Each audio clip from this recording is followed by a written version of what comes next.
Welcome back. My name is Dr. Carl Baird, and today I'll be showing you how to perform the single leg deadlift exercise.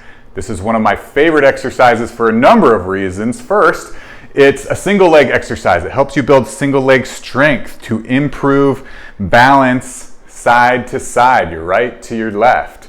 Second, it strengthens the posterior chain, so your glutes and your hamstrings, which helps improve muscle balance from the front to the back. The next is it's a balance and control exercise. So again, you're standing on one leg. You got to have really good balance to perform this move. And thirdly, it's an advanced hip hinge exercise. So remember, hip hinging is one of those movement patterns that's really important to get down to limit impact that goes through your joints. And this helps us practice that movement even more. So this single leg deadlift, one of the best exercises to limit impact that goes through your joints so that you can keep active and maintain your lifestyle as you get older. So let's go ahead and get started learning the movement. So let's start from the ground up. To perform this movement, again, it's a single leg exercise. The first thing we want to focus on is our knee. So we really don't want a locked out knee. We want a slight bend in that knee. Once we have that slight bend in the knee, we want to engage our back leg here. So again, we bring that back leg so that our glutes engaged. You can even pull that toe up to further create tension up this back leg. From there, you're gonna hinge at your hips. So you want all this movement to be at your hips. You can reach, if I'm on my right leg, you can kind of reach with your left hand. Now the main thing here is you want to stop when you feel tension in your hamstring and your glutes. So from here I could go lower, but you can see how I really start to round at my low back, and that's not what we want. So let me show you a couple of perfect reps just so you can see what it looks like. So again, if I'm standing on my right leg, I've got a slight bend. My left leg, the glutes are engaged, pulling my toe up, so I really create that tension in the leg and the entire body. From there, I'm hinging. I can reach with my left hand, stopping when I feel that tension in the hamstrings, and coming back up. So here's the movement. Again, you really want to feel a lot of tension in the entire body. And that is the single leg deadlift. Next, I wanted to show you a few of the common mistakes that you can make when you're performing. Again, there's a lot of things to think about, so take these one at a time and as you start to practice this movement. So first thing are things we've already mentioned. When you perform this movement, you don't want a locked out knee while you perform the single leg deadlift. Just lost my balance there. So really make sure you have that slight bend in the knee. That's gonna take pressure off of your knee itself and get you a much stronger movement. The next thing is not engaging that back leg. So a lot of times when people perform this, they come down and this back leg just kind of like hangs out here.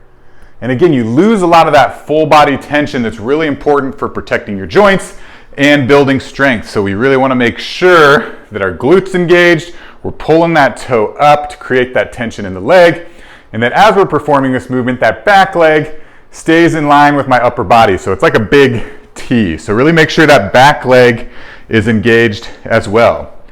The third that we've mentioned again is going too low. So again, we really want to make sure that we stop this movement when we feel that tension in the hamstrings and not go so low that your low back starts to round. That can lead to injury, so really be careful not to do that. And the last thing that we want to avoid as we're going down has to do with our hips. So a lot of times as people perform this movement, their hips turn out like that. So we really want to avoid that. So when we're coming down, we don't want to let our hips open up. We really want to focus on, I like to focus on these two hip bones here, keeping them in line and perpendicular to the ground. So those are the four most common mistakes. Again, there's a lot to think about. So really, if you're new to this movement, take it slow.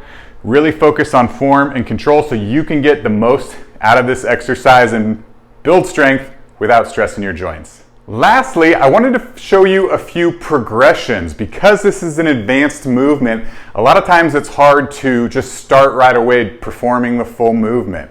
But as you build strength and as you build confidence, you can add weight to this movement so it becomes a really good full body strengthening exercise. So let's go ahead and start with the easiest progression. The best thing you can do if you're having trouble balancing initially is to just limit the depth of how far you go. So instead of going all the way down, just start with a smaller range of motion. So again, if you start to lose balance right here, just come there and back, there and back. And what you'll notice as you do more reps and get more confident in this movement is you'll slowly start to be able to get a little bit lower, And so in that way, you gradually improve your range of motion as your balance and as your control improves. The next would just be to perform the full movement, which we've already covered. So it's a body weight, again, going just as low as you can until you feel that tension and come on up, nothing new there. And then the third progression, if you're feeling really confident and strong in the movement, you can actually add weight to the single leg deadlift. So you can use a dumbbell, you can use a kettlebell, but the main thing to remember is that if my stance is my left leg, I'm gonna hold the weight in my right hand. So if I do it in my left hand, it's just gonna make it harder to balance. So again, left leg, right hand, right leg, left hand. But what that looks like, again, slight bend in the knee, back leg engaged, toe up, hinging down. You can see I'm just holding the weight. That really makes that pull in the back of the leg. You really feel it even more. And come back up. And so obviously, as you get stronger in the movement, all you got to do is add more weight. So that's all I got for you. Again, my name is Dr. Carl Baird. Thank you so much for watching. If you have any questions, leave them in the comment below. Hey, it's Dr. Baird here. Don't forget to subscribe to our YouTube page to catch all our videos designed to help you build the strength and confidence to live active, healthy, and happy lives. You won't find it anywhere else.